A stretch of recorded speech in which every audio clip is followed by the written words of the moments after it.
ای عشق من کو عهد و پیمانت، آواره شد مرغ غزل خوانت.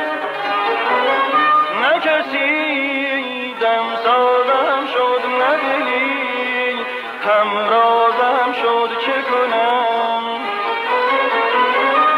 نه کسی دمسازم شد، نه دلی همرازم شد، چه کنم؟ شاهد غمهایم